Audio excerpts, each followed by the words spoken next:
सारदायकं जगत्त्रयाभिनायकं सुरम्य पावनस्थलं नमामि राष्ट्रभारतं, नमामि राष्ट्रभारतं।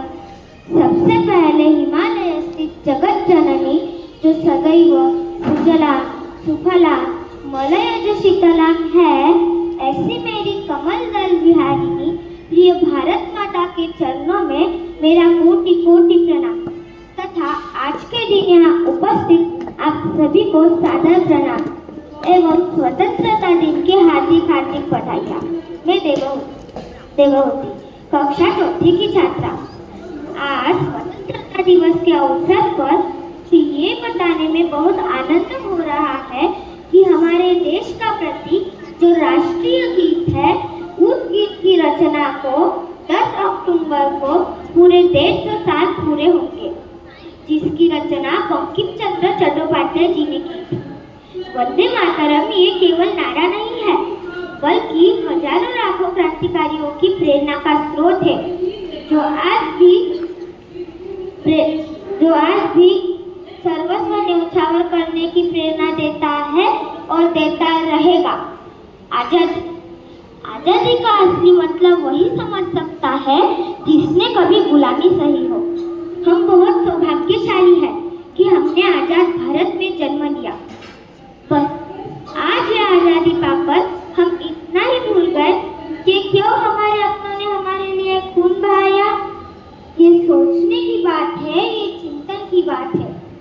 यूं तो आजादी की लौ 1857 में ही जल चुकी थी, जो वर्षा बनकर 1947 में हमारे देश को आजाद करा है।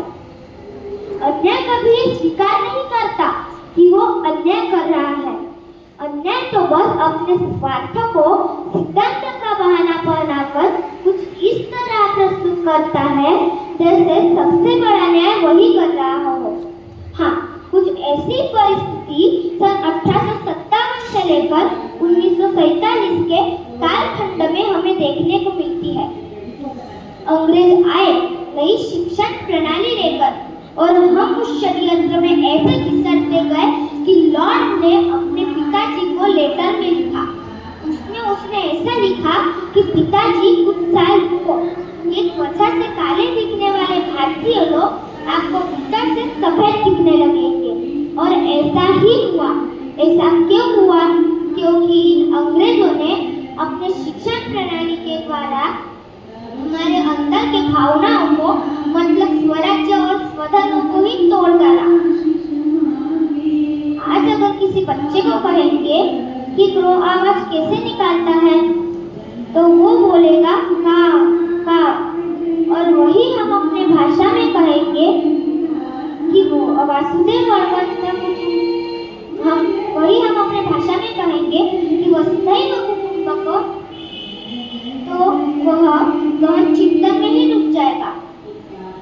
कोई क्रांतिकारी अपने मातृभूमि के लिए इंग्रजों से लड़े, अत्याचार सहन किया, उनमें से एक थे बंकिम चंद्र चट्टोपाध्याय, जिन्होंने अपने लेखन के द्वारा भारत माँ के प्रति, मातृभूमि के प्रति वो कैसी रिपुदल वाली है, इसका भाव लोगों के मन में जागृत किया, जो आज भी प्रेरणा का स्रोत बना हुआ है। क्योंकि ये युगे नामी भारत भूमि है अविनाशी, आदि अनादि अनंत राष्ट्र है, संस्कृति सुचित आदिवासी, संस्कृति सुचित आदिवासी। इसी भारत भूमि की महत्ता माननीय अटल बिहारी वाजपेयी प्यार से कहते हैं, ये भारत कोई भूमि का टुकड़ा नहीं है, एक जीता जागता राष्ट्र पुरुष है। अटल जी आगे ये भी कहते हैं, ये वंदन की भूमि है, अभिनंदन की भूमि है, ये अर्पण की भूमि है, ये तर्पण की भूमि है। इसकी नदी नदी हमारे लिए गंगा है, इसका कंकड़ कंकड़ हमारे लिए शंकर है। हम जिएंगे तो इस भारत के लिए जिएंगे और मरेंगे तो इस भारत के लिए मरेंगे। और मरने के बाद भी गंगा जल में बहती हुई हमारे अस्थियों को कोई कान लगाकर सुनेगा तो एक ही